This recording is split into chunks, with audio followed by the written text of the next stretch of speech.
का निर्माण करते हैं। तो यहाँ पर जो संबंध हो रहा है, जो संबंध स्थापित हो रहा है, वो अवयव और अवयवी का संबंध स्थापित हो रहा है। तो ये जो अवयव और अवयवी का संबंध स्थापित हो रहा है, यहाँ पर जो उत्पत्ति हो रही है, जो द्वैअणुक है, त्रैअणुक है, पंचाअणुक है, इस तरह से जो क्रमिक रूप से महाभूत उत्पन्न हो रहे हैं, यह द्रव्य की उत्पत्ति का संदर्भ है। ठीक है, जो हम इसकी विशिष्ट, इसके नामकरण के पीछे की अवधारणा बता रहे हैं कि इसको हम समवाय कारण क्यों कह रहे हैं। यह तो एक संदर्भ हो गया, लेकिन दूसरा महत्वपूर्ण संदर्भ यह है कि द्रव्य की उत्पत्ति के साथ साथ गुण और कर्म की भी उत्पत्ति न्याय वैशेषिक दर्शन में स्वीकार की गई। तो गुण और कर्म की उत्पत्ति के संदर्भ में, यानी गुण और कर्म का समवायी कारण वह द्रव्य होता है जिसमें ये समवाय संबंध से पाए जाते हैं, गुण और कर्म।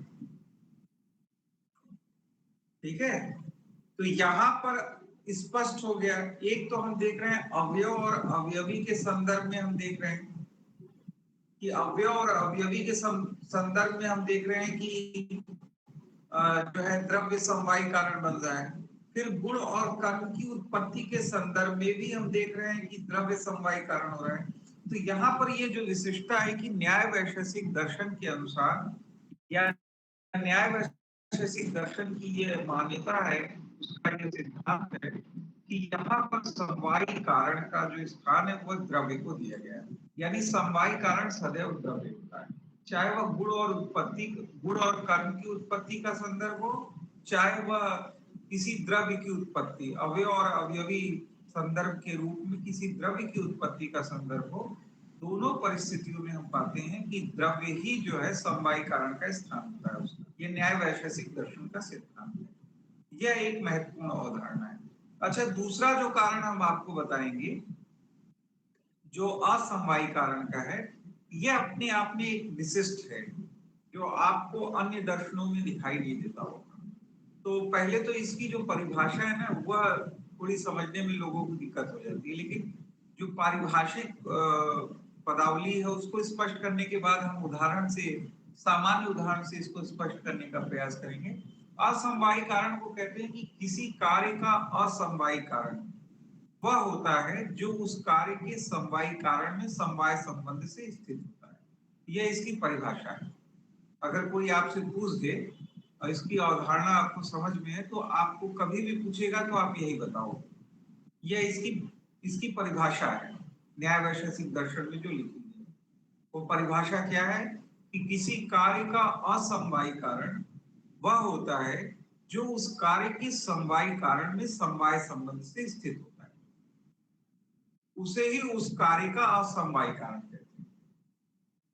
ठीक है, अब एग्जाम्पल के द्वारा इस परिभाषा को तो आप सुन लीजिए। अब लगा होगा कि क्लिष्ट है, कुछ लोग को नहीं समझ में आया होगा।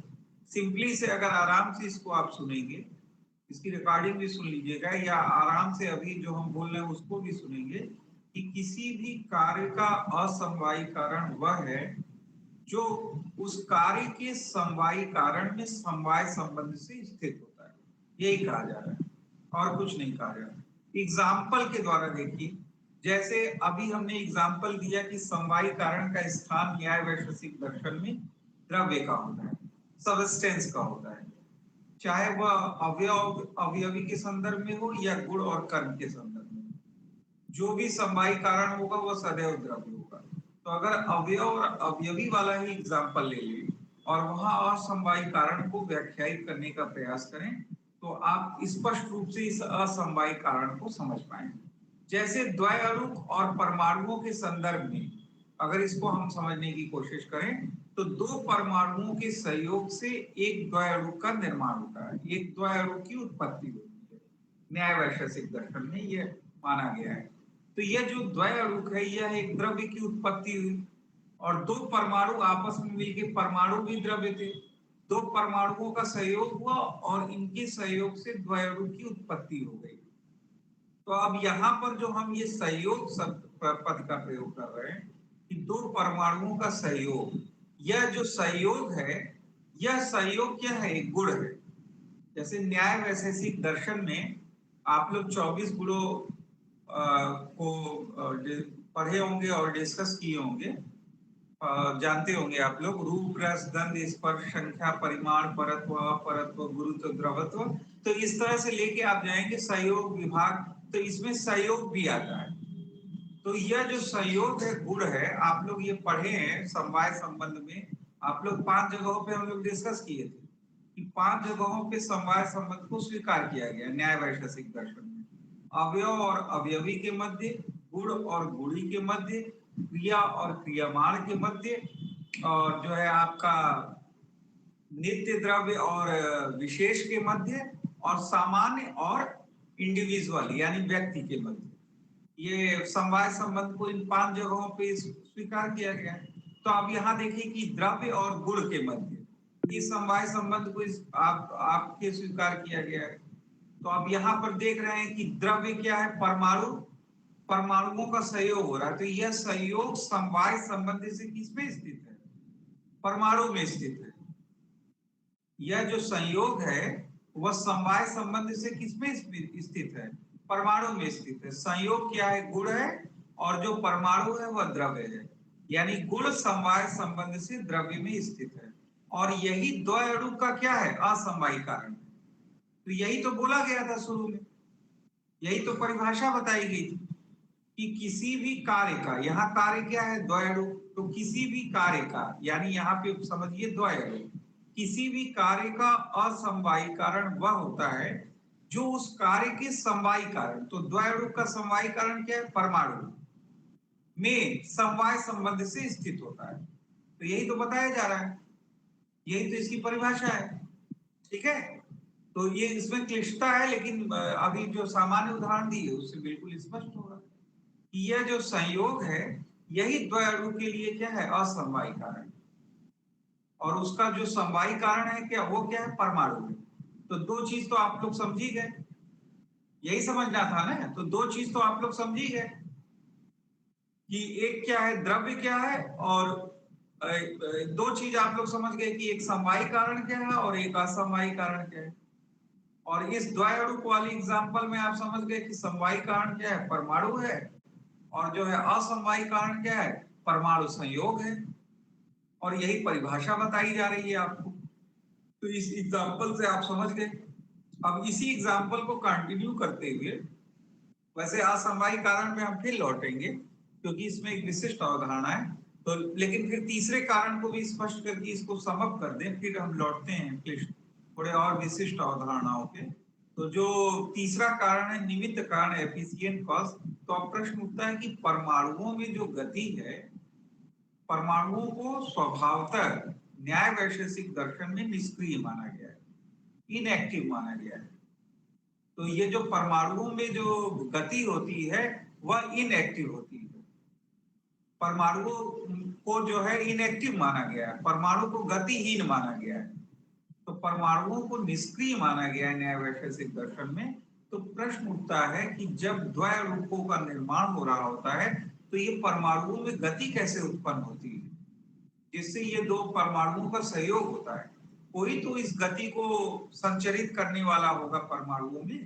तो यही पे भूमिका आती है, यही पे भूमिका आती है एफिशिएंट कॉज की, निमित्त कारण की। कि यह निमित्त कारण जो होता है, एफिशिएंट कॉज होता है, वह न तो समवायी कारण होता है न तो असमवायी कारण होता है, बल्कि वह इस कार्य का एक विशिष्ट प्रकार का कारण होता है जिसको हम निमित्त कारण, एफिशिएंट कॉज कहते हैं। यही यही एफिशिएंट कॉज है। ठीक है, तो ये परमाणुओं में गति देने वाला कौन है न्याय वैशेषिक दर्शन में? यह परमाणुओं में गति देने वाला जो है वह ईश्वर है और अधिष्ठ है।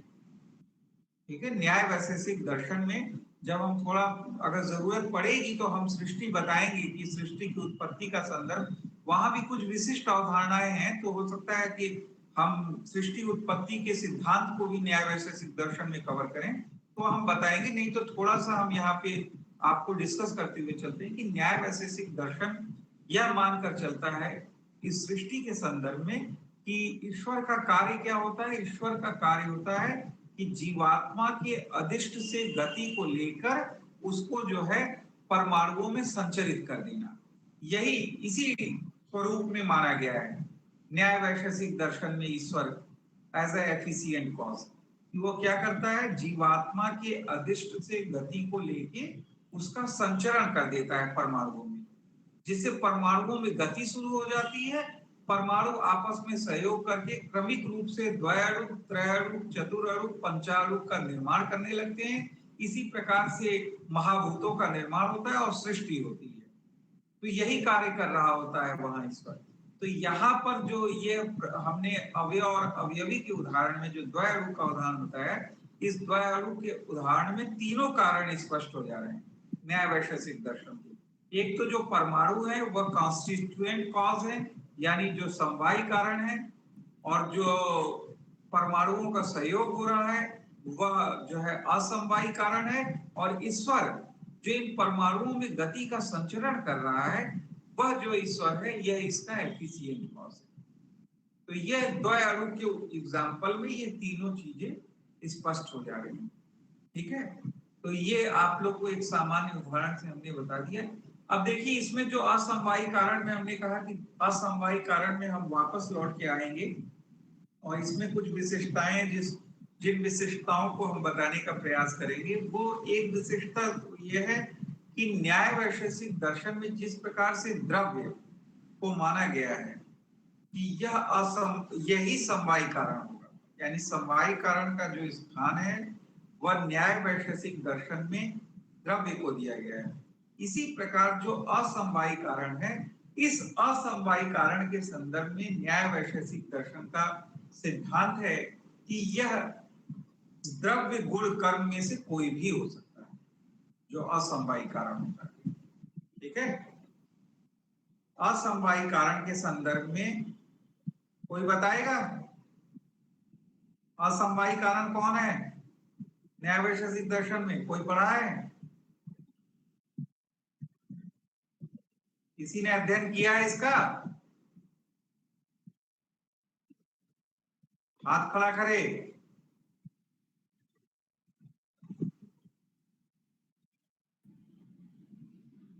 मीनू? सर, गुण और कर्म में होता है असमवायी कारण। बिल्कुल, देखिए क्लैपिंग करिए आप मीनू के लिए। ठीक है, तो जो असमवायी कारण है वह केवल गुण और कर्म होता है। ठीक है, तो यह आप लोग याद रखिएगा। तो अब एग्जाम्पल में हमने जैसे अभी संयोग का एक उदाहरण आप लोग को दे दिया है।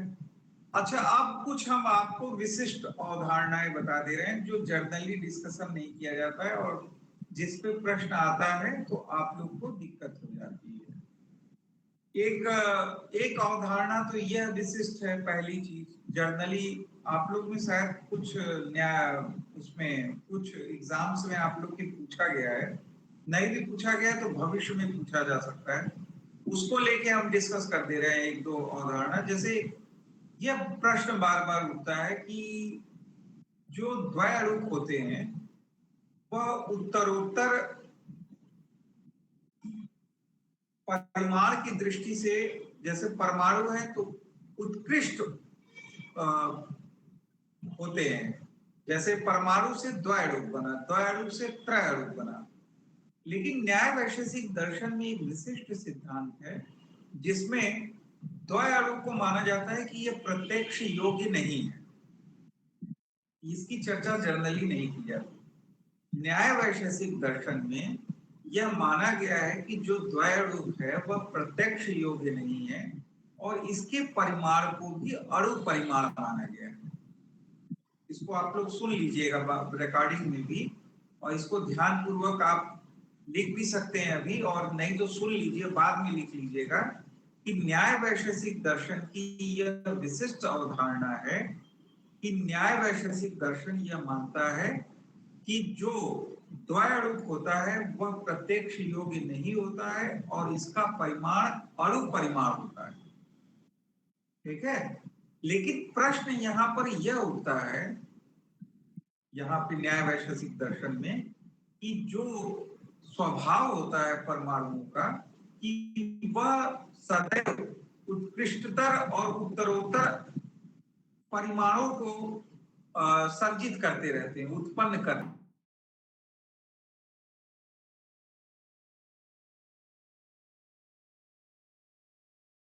परमाणुओं से मिलकर जब द्वैअणु बनेगा तो अगर परमाणु जो है वह अणु परिमाण को लेके हैं तो दो अणु परमाणुओं के मिलने से जो मिलना चाहिए वह अणुतर मिलना चाहिए, और जो हमारा द्वैअणुक है वह प्रत्यक्ष गम्य होना चाहिए।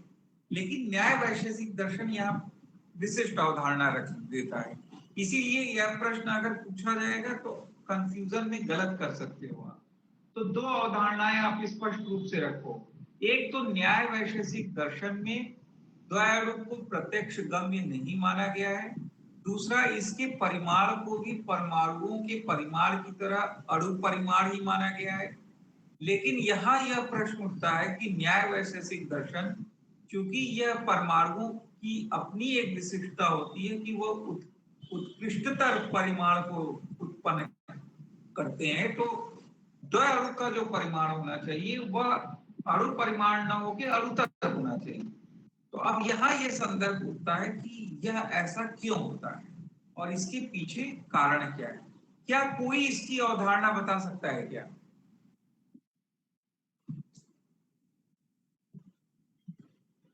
वो इसकी अवधारणा बता सकता है? कभी वो पढ़ा हो?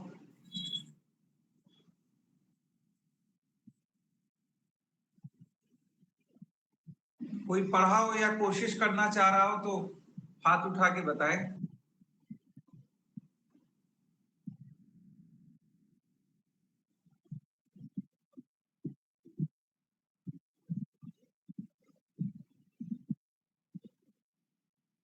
कोई कोशिश नहीं करना चाह रहा है क्या? बहुत टफ पूछ दिया गया क्या प्रश्न? अच्छा, कितने लोगों ने ये पढ़ा है कि ईश्वर के अस्तित्व सिद्धि के लिए जो हेतु प्रस्तुत किए गए हैं न्याय वैशेषिक दर्शन में, उनको कितने लोगों ने पढ़ा है? कोई बता पाएगा? कार्यात, आयोजनात, यस सर, वृत्तादेव, पढ़े हैं। परात, सुते, वाक्यात, संख्या, विशेषार्थ, ये सुना है किसी ने? Yes sir. सुना? केवल मीनू सुनी है, और कोई सुना है? अनूप जी, आशुतोष, यस सर। सुना है आप लोगों ने? मालविका जी ने सुना है। तो आप लोग ने सुना है तो इसमें एक पद आता है ना, संख्या विशेषार्थ। संख्या विशेषार्थ ये पद आ रहा है ना, यही इसकी अवधारणा है। जब आप जाके इसको पढ़ोगे, अभी हम बता भी रहे हैं आपको कि ये जो संख्या विशेषार्थ पद आया है ना, यही इसकी व्याख्या है कि जो द्वैअणु का परिमाण है वो अणुतर न होकर अणु परिमाण ही होता है। और इसके लिए जो विशिष्ट शब्दावली प्रयोग की गई है कि न्याय वैशेषिक दर्शन यह मानता है, या न्याय वैशेषिक दर्शन का यह सिद्धांत है कि दो परमाणुओं के परिमाण से, परिमाण के द्वितीय संख्या से, दो परमाणुओं के अणु परिमाण के द्वितीय संख्या से द्वैअणु के परिमाण की उत्पत्ति होती है। इसलिए द्वैअणु का परिमाण अणुतर न होकर अणु परिमाण ही होता है।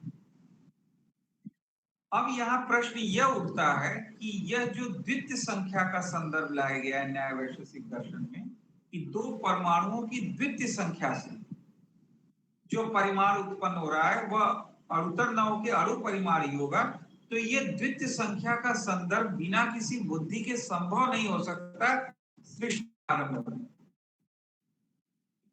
जब सृष्टि का आरंभ है तो उस समय यह जो है बिना किसी बुद्धि के संभव नहीं हो सकता। यह द्वितीय आदि की अवधारणा जो है, इसके लिए किसी बुद्धि को मानना आवश्यक हो जाता है।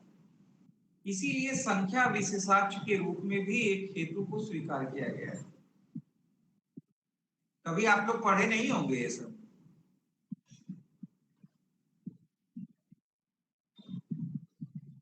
इसको नहीं पढ़े होंगे आप लोग। क्यों? हाथ खड़ा करिए, नहीं पढ़े होंगे इसको। नहीं पढ़े सर। हाँ, इसमें क्लिष्टता है। हम कह तो रहे हैं कि जो जो चीज हम बताएंगे वो नहीं जल्दी पढ़ पाएंगे आप, क्योंकि वो हम बता रहे हैं कि उसको लोग छोड़ के हट जाएंगे, वो तो उससे साइड से रास्ता निकाल लेंगे। तो साइड से रास्ता निकालने पे फिर वही होगा, पढ़ते जाइए, रटते जाइए। हाँ, उससे नहीं होगा। हम तो वही सारी चीजें बताएंगे जो आप लोग को नहीं बताई जाती और जिसमें टफ है। तो अब आप लोग इसको बताने में आप लोग अब सक्षम होंगे। अब आप लोग बता सकते हो। अगर आप लोग से एसेशन रीजन पूछ दे न्याय वैशेषिक दर्शन में कि न्याय वैशेषिक, जैसे हम आपको एक एसेशन रीजन अभी क्रिएट कर दे रहे हैं कि न्याय वैशेषिक दर्शन में के अनुसार निम्नलिखित कथन और कारण के संदर्भ में सही विकल्प का चुनाव करें।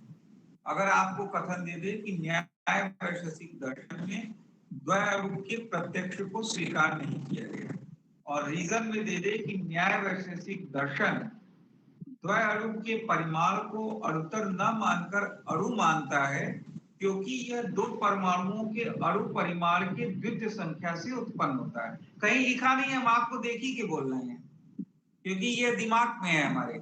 अभी देखिए क्रिएट कर दिए आप लोग के सामने। तो जब अवधारणाएं दर्शन के साथ हम बता रहे हैं कि दर्शन के साथ अच्छा ये है कि जब अवधारणाएं रख लेंगे तो आपको टेंशन कम रहेगी क्योंकि किसी चीज को आपको भूलने याद करने का डर नहीं बना रहेगा। तो अब यह एसेशन रीजन अगर आपसे पूछ दे तो यहाँ क्लास में जो 10 लोग हैं उनके अलावा कोई उत्तर दे पाएगा? बताइए, दे नहीं पाएगा? अगर दे भी दे गेस करके तो इसकी अवधारणा नहीं बता पाएगा और उसका उत्तर क्या होगा? ए और आर दोनों सही है और आर ए की व्याख्या कर रहा है। यही तो कारण है, बता रहे हैं हम।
न्याय वैशेषिक दर्शन में जो ईश्वर के संदर्भ में हेतु बताए गए हैं, आजकल जो ट्रेंड आप लोग में चल रहा है ना कि इसमें जो हर एक पद है ना उसको लेके प्रश्न किया जा रहा है।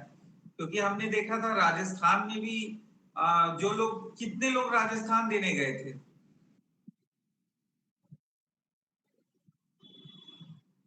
कितने लोग राजस्थान देने गए थे?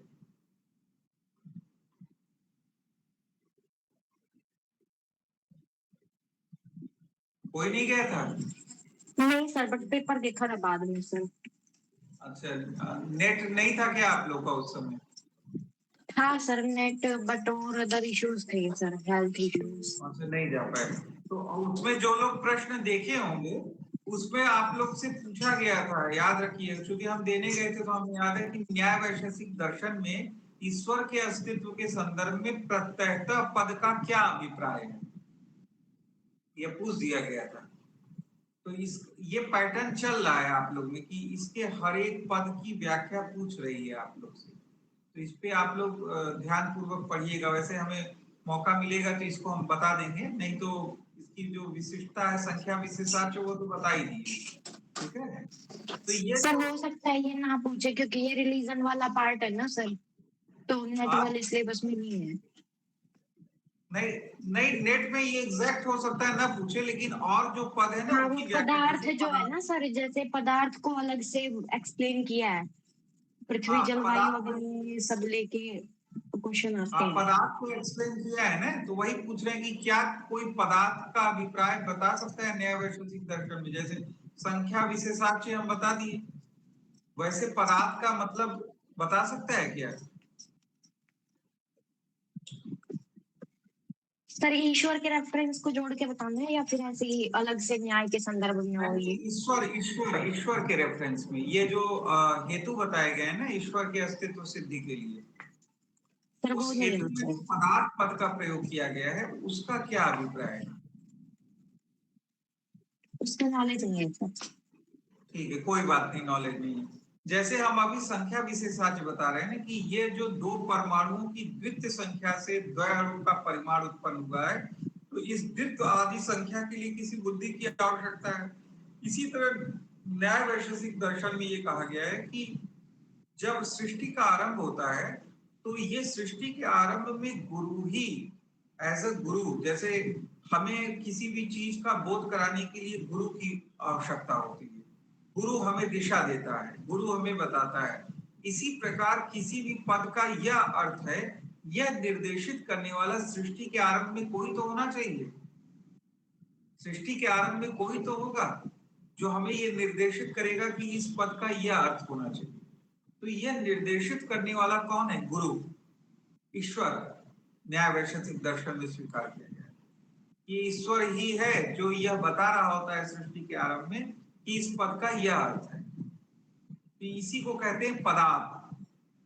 ठीक है, तो ये अभी तो चर्चा हम ऐसे ही कर दिए, जब मौका लगेगा पढ़ा रहे होंगे तो बता देंगे आप लोग को। नहीं भी बताएंगे तो फिर आप लोग तो पढ़ ही रहे हैं उसको, जो हम क्लिष्टता है उन सब चीजों को डिस्कस करते हैं। अच्छा, अब ये द्वैअणु वाला एसेशन रीजन आप लोग को समझ में आ गया। कोई इस एसेशन रीजन को दोहरा सकता है जो हम बोले, जो हमने एसेशन रीजन अभी बता दिया, बना दिया, अभी क्रिएट किया, उसको कोई दोहरा सकता है?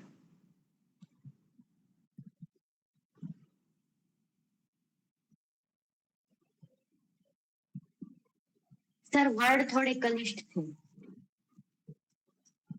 क्लिष्ट है वर्ड? हाँ ठीक है, तो इसका मतलब है कि आप लोग थोड़ा सा सुनोगे इसको, रिकॉर्डिंग को, तब इसको ग्रैप्स कर पाओगे किताब पढ़ के। ठीक है, तो किताब थोड़ा पढ़ के और थोड़ा हमारे रिकॉर्डिंग को सुन के जो है तब इसको ग्रैप्स करने की कोशिश करिएगा। वैसे हम कल के क्लास में ना एक बार और रिवीजन करा देंगे आप लोग का। आज जो हम पढ़ा रहे हैं, क्योंकि वो बीच में दे दिया गया कि वो कार्यक्रम वगैरह है ना, तो थोड़ा हम भी थोड़ा सा कहीं निकलने वाले हैं और दूसरे काम से, तो हम थोड़ी जल्दी जल्दी पढ़ा रहे हैं आज। तो कल हम ना ये जो आज पढ़ा रहे हैं ना इसको दोबारा रिवीजन करा के तब हम नेक्स्ट टॉपिक पढ़ाएंगे। तो आप लोग को ये वाले टॉपिक से कोई प्रश्न गलत नहीं होगा और आप लोग को नहीं लगेगा कि बहुत जल्दी में चीजें बता दी गई हैं। कल फिर से हम इसका रिवीजन कर लेंगे। तो अभी एक और विशिष्ट अवधारणा रह गई है। हम देखिए सब विशिष्ट अवधारणाओं की चर्चा आप लोग से कर रहे हैं और आप लोग जब बाद में संकलित कर लीजिएगा ना, तो आप लोग को लगेगा कि यही सारे प्रश्न है जो हम लोग के तो फंसते थे या गलत होते थे या क्लिष्टता थी। तो यही उद्देश्य है हमारे क्लासरूम का। हमारा उद्देश्य नहीं है कि हम न्याय वैशेषिक लिए और ए से लेके जेड तक आप लोग को क ख ग घ ये सब पढ़ाएं।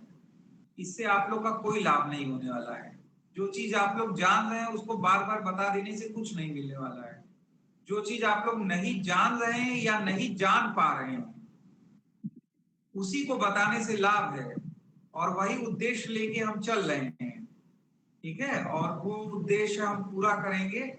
जब तक हम क्लास ले रहे होंगे तब तक हम पूरा करने की कोशिश करेंगे। अब दूसरी जो एक विशिष्ट अवधारणा, यह शायद प्रश्न पूछा जाता है।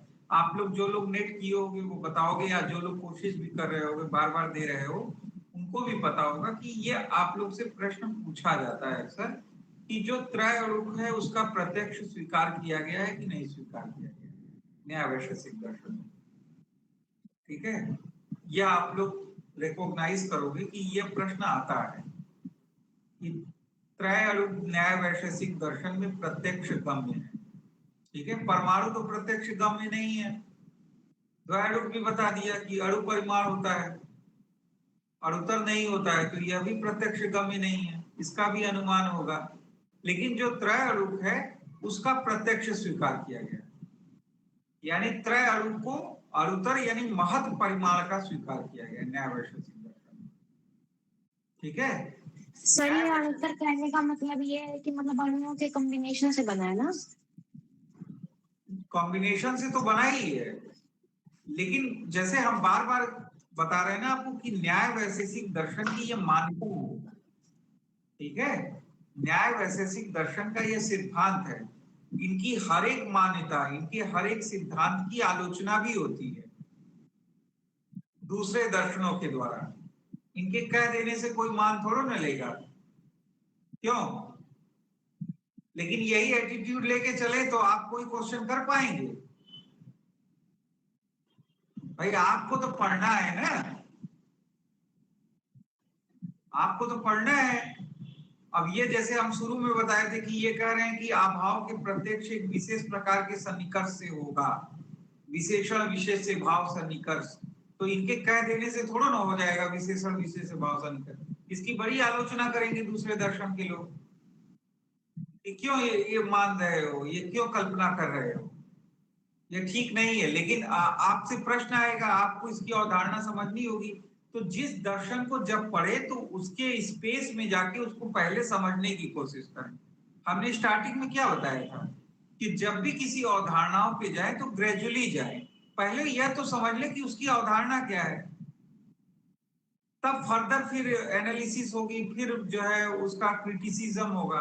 तो इसी तरह बता रहे हैं। अब जैसे ये कहे संख्या विशेषार्थ, ये सब पद, जैसे हमने कहा ना कि हर एक क्लास में हम कुछ ऐसे पद देंगे जो आपको लगेगा कि हम नहीं जल्दी सुने थे या हमें कोई बहुत विशिष्ट चीज लग रही है।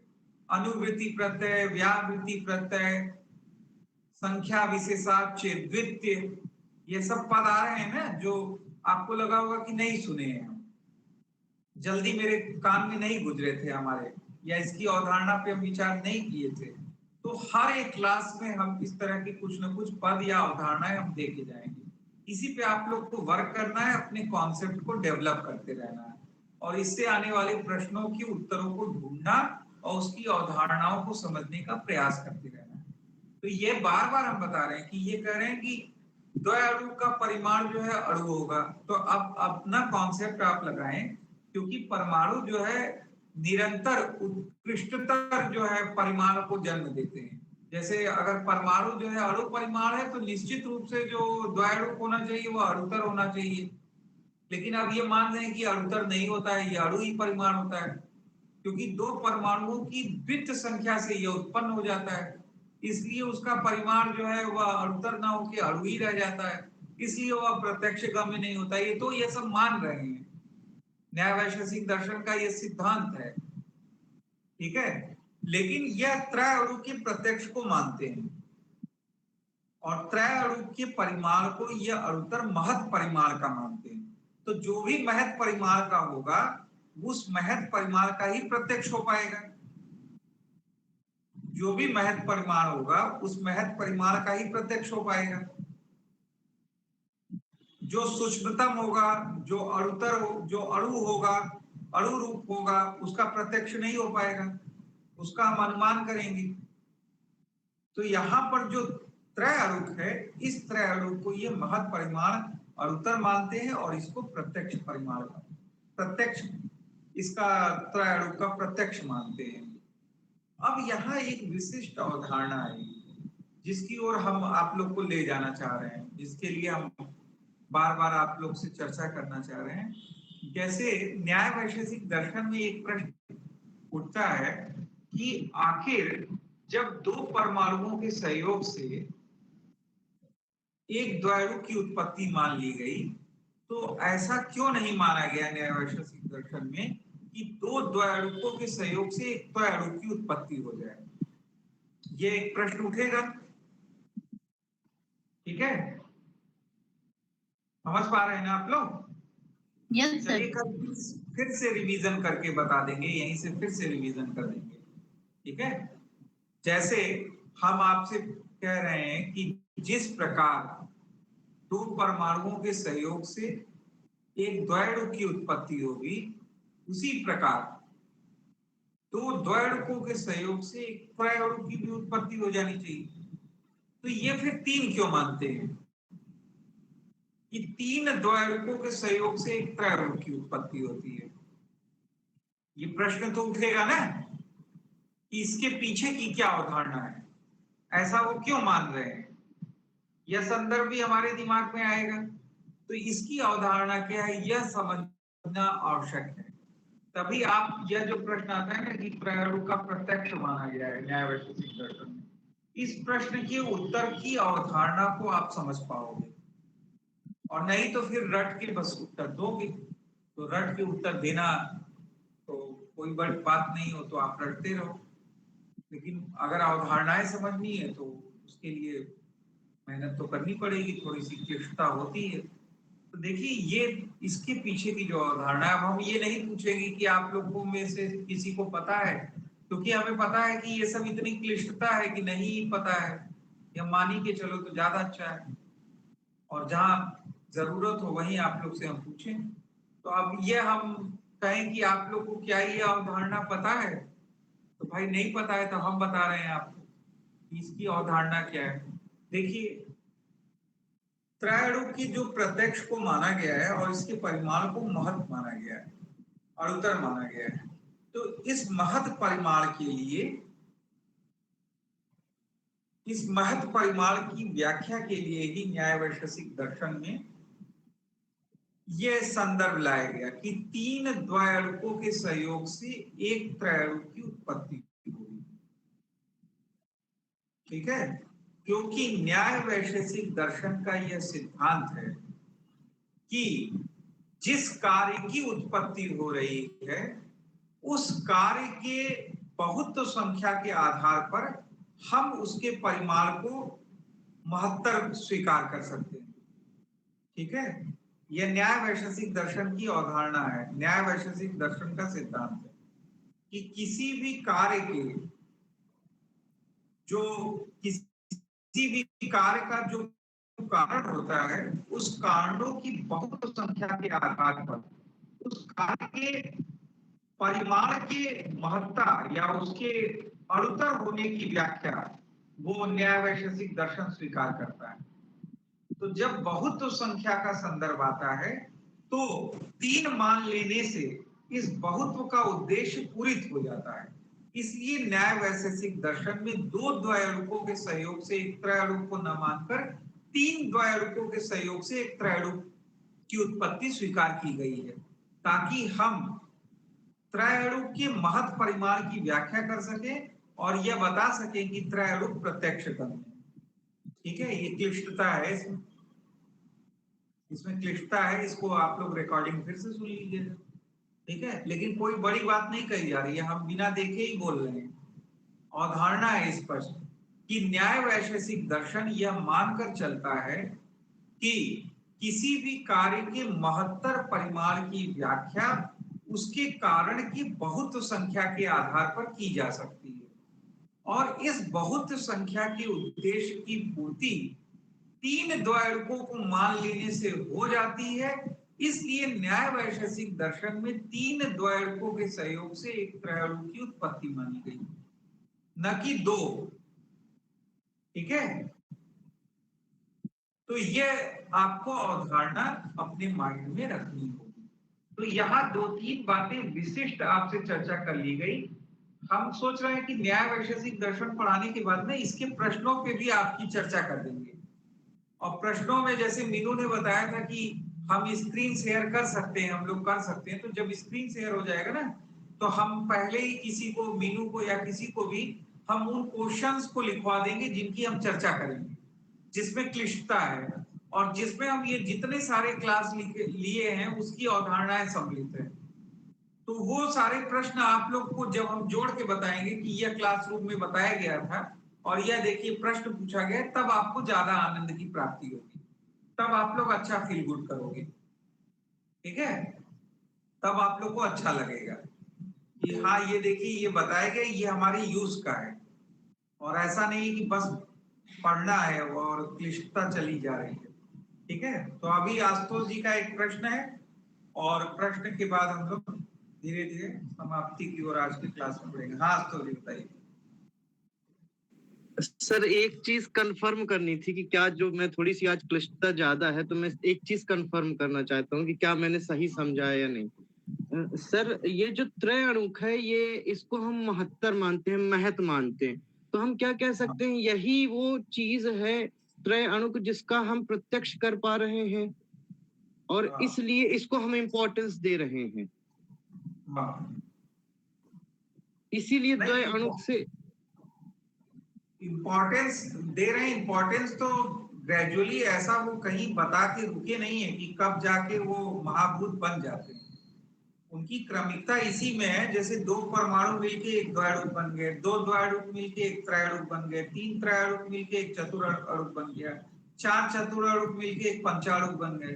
ठीक है, लेकिन जो क्लिष्टता थी ना वो पहले दो जगहों पे थी, एक द्वैरूप के संदर्भ में और एक त्रैरूप के संदर्भ में। बाकी की अवधारणा ग्रेजुअली आप समझ जाओगे।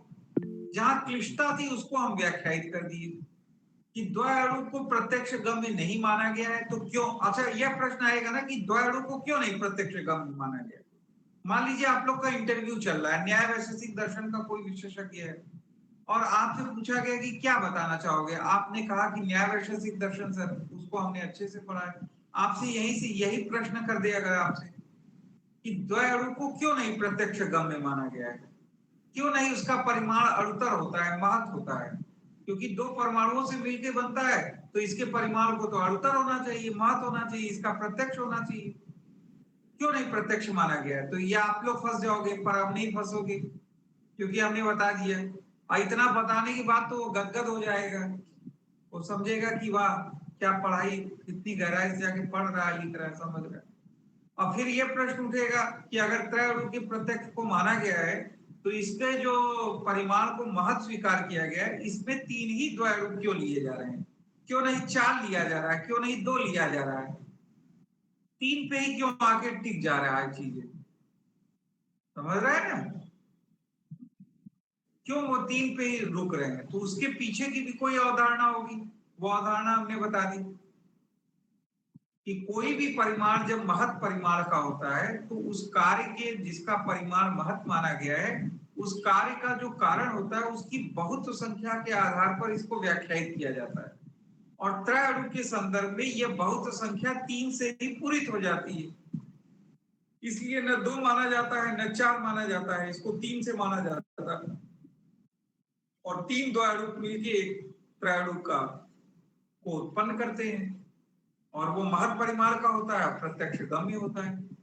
ठीक है, तो ये क्लिष्टता है। और कल के क्लास में ना हम ये सारी चीजों को आप लोग को फिर से दोहरा देंगे। हाँ, क्लिष्टता है तभी तो हम है भाई, नहीं होता तो फिर क्या करना था, फिर तो चल ही रहा था सब कुछ। तो हम ये इसी सब चीजों के लिए है ना। और भी कोई चीज है, देखिए अगर हम वेस्टर्न फिलॉसफी पढ़ाएंगे, कंटेम्प्रेरी पढ़ाएंगे तो हम ऐसे ही चीजों को डेप्थ में ले जा जाके पढ़ाएंगे आपको, क्योंकि वो है ही है ऐसा, चीजों को बिना ऐसे समझाए आप लोग फिर अवधारणाओं को ऊपर से सुनते हुए निकल जाएंगे। तो ऊपर से सुनते हुए निकल जाने से काम नहीं होगा, जब तक आप चीजों को गहराई से नहीं समझोगे तब तक केवल ऊपर से चीजों को पढ़ लेने से नहीं होगा। अभी आप पीछे जाके क्लास में आप लोग देखिए, सामान्य, अभाव, सब कितनी क्लिष्टता थी। अभाव में फंस गया था ना, आकाश कुसुम, वायु रूप, ये संदर्भ फंस गया था ना कि सीडी शर्मा जैसी पुस्तक में क्यों ऐसा लिख दिया गया। तो उसकी व्याख्या कितनी क्लिष्ट थी जो की गई लास्ट क्लास में, कि जो अत्यंताभाव होता है उसमें प्रतिषेध का पक्ष प्रबल होता है, यानी किसी चीज को आरोपित करके उसको निगेट किया जाता है। अगर कहीं यह घटित नहीं हो रहा है तो हम उसको कैसे उदाहरण मानेंगे अत्यंताभाव का? अगर हम केवल आकाश कुसुम कह रहे हैं तो क्या किसी चीज को आरोपित करके हम उसको निगेट कर रहे हैं? नहीं कर रहे हैं ना। तो जब तक प्रतिषेध का भाव प्रबल नहीं होगा तब तक अत्यंता भाव का उदाहरण नहीं माना जाएगा। इसलिए वायु रूप अत्यंता भाव का उदाहरण नहीं है, वायु में रूप का अभाव यह अत्यंता भाव का उदाहरण है। ये इसमें क्लिष्टता है कि नहीं है क्लिष्टता? क्योंकि सामान्य रूप से तो आप दोनों को एक ही मान लोगे। आप कहोगे आकाश कुसुम, आकाश में कुसुम का अभाव यह अत्यंता भाव का उदाहरण होगा। शस में सिंह का अभाव यह अत्यंता भाव का उदाहरण होगा। वायु में रूप का अभाव यह अत्यंता भाव का उदाहरण होगा, क्योंकि यहां पर प्रतिषेध का भाव प्रबल हो रहा है, किसी चीज को आरोपित। इसीलिए उदाहरण में जले गंधो नास्ति, नास्ति नास्ति, वायु रूप नास्ति, नास्ति, अस्ति आरोपित किया गया, फिर न लगाया गया, न अस्ति, तो नास्ति हो जाता है। जले गंधो नास्ति, तब यह अत्यंता भाव का उदाहरण बनेगा। ठीक है। घटपट, अगर हम ये कह दें घटपट, तो क्या ये उदाहरण बना अन्योन्याभाव का? घटपट, क्या घटपट? घटपट मतलब क्या? जब कहेंगे घट में पट का अभाव, तब न बनाइए अन्योन्याभाव का उदाहरण। घट में पट का अभाव, तब ये उदाहरण बना अन्योन्याभाव का, क्योंकि यहाँ तादात्म्य का अभाव बताया जा रहा है। ठीक है, तो ये क्लिष्टता थी, लेकिन उसको बताया गया, आप लोग अच्छे से समझे। हो सकता है, देखिए बस ये आप लोग समझिएगा कि कोई चीज अगर अभी नहीं समझ में आई है ना, तो धीरे धीरे निश्चित आ जाएगी। धीरे धीरे निश्चित वो चीज समझ में आ जाएगी। बस ये है कि बिना डरे आपको मेहनत करनी है। एक वो सेंटेंस नहीं होगी कि जीता वही जो डरा नहीं। लक्ष्य कोई बड़ा नहीं, जीता वही जो डरा नहीं। तो लक्ष्य कोई बड़ा नहीं है, जीता वही जो डरा नहीं। डर जाएंगे, मर जाएंगे। और फिर तो जानते ही हैं कि बच्चों को भी और सबको लॉलीपॉप तो ही पसंद होता है, तो वो तो नहीं बनना है ना हम लोग को।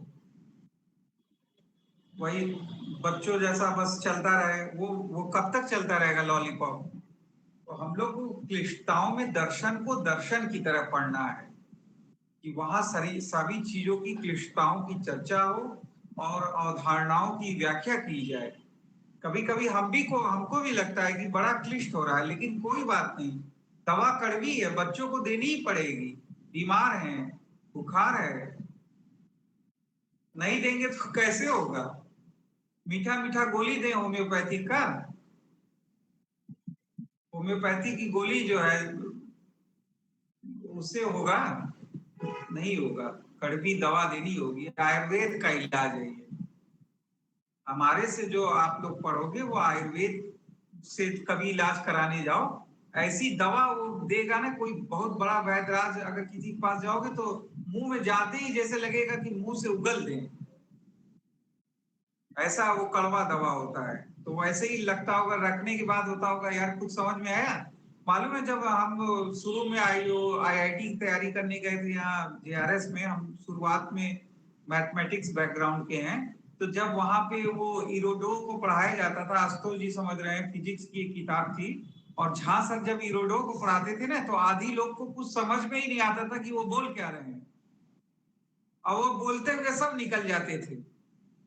समझ में आया बच्चों? ये हुआ बच्चों, बच्चों को कुछ पता नहीं, बच्चे एकदम वो हो रहे हैं। लेकिन पॉजिटिव चीज आपको बताए क्या हुआ? उसमें एक लड़का था उपेंद्र करके, मान लीजिए हम उसको कंटिन्यू नहीं किए, हम फिर बीए कर लिए यहाँ से बीएचयू से। वैसे रुड़की का मेंस हम लिखे हैं, लेकिन हम फिर कंटिन्यू नहीं किए, और हमारी रुचि थी तो हम इधर आ गए, जो है आर्ट्स बैकग्राउंड में चले आए, बीए करने लगे।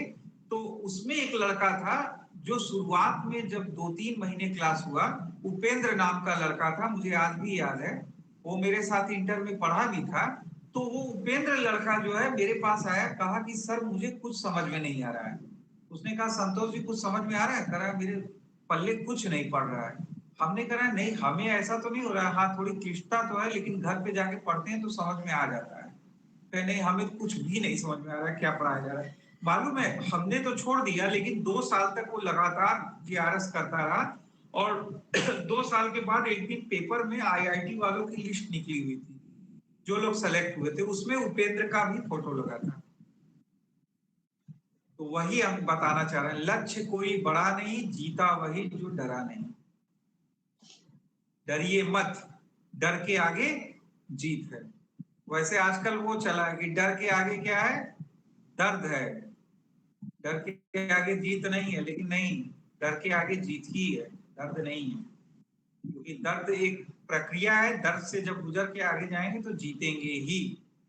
ठीक है, तो सभी लोग अभी हम उस कार्यक्रम में तो नहीं रहेंगे, लेकिन 2 मिनट हम आप लोग को बोल दे। देखिए, आप लोग सभी लोग जीवन में ना, गुरु एक सापेक्ष पद है। आप लोग सभी लोग जीवन में किसी न किसी के लिए गुरु हैं।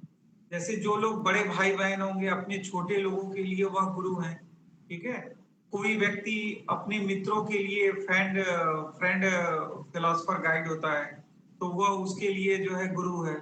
तो ऐसे सभी लोग एक दूसरे के लिए बड़े इंपॉर्टेंट रोल निभाते हैं। तो आप सभी के लिए आज का दिन बड़ा महत्वपूर्ण है और सभी लोग किसी न किसी रूप में गुरु की भूमिका निभाते हैं और वो निभाते रहिए ईमानदारी के साथ और लोगों का पथ प्रदर्शन करते रहिए अपने अपने हैसियत के अनुसार, ठीक है, योग्यता के अनुसार। चलिए आज का क्लास समाप्त करें। आप लोग अब आनंद लीजिए 1 घंटे का जो आप लोग का कार्यक्रम है। कल फिर सर, आप- मिलेंगे, इसको फिर से पढ़ाएंगे। सर, आप प्रणाम भी सर। होते तो अच्छा लगता। हाँ यस सर, भले ही सर सर, 10-15 आप भी मिनट होते बाद तो- अगर फ्री होते हैं तो आ जाना ना सर, थोड़ी देर बस। हम इसीलिए तेजी से पढ़ाए ना कि हमको कहीं जाना था, नहीं तो थोड़ा सा ठहर के पढ़ाते, ठीक है। जी सर। तो कल हम मिलेंगे, इसको दोबारा पढ़ाएंगे आप लोग को, फिर आगे बढ़ाएंगे, ठीक है। चलिए थैंक यू प्रणाम। Sir, thank you so much. प्रणाम सर।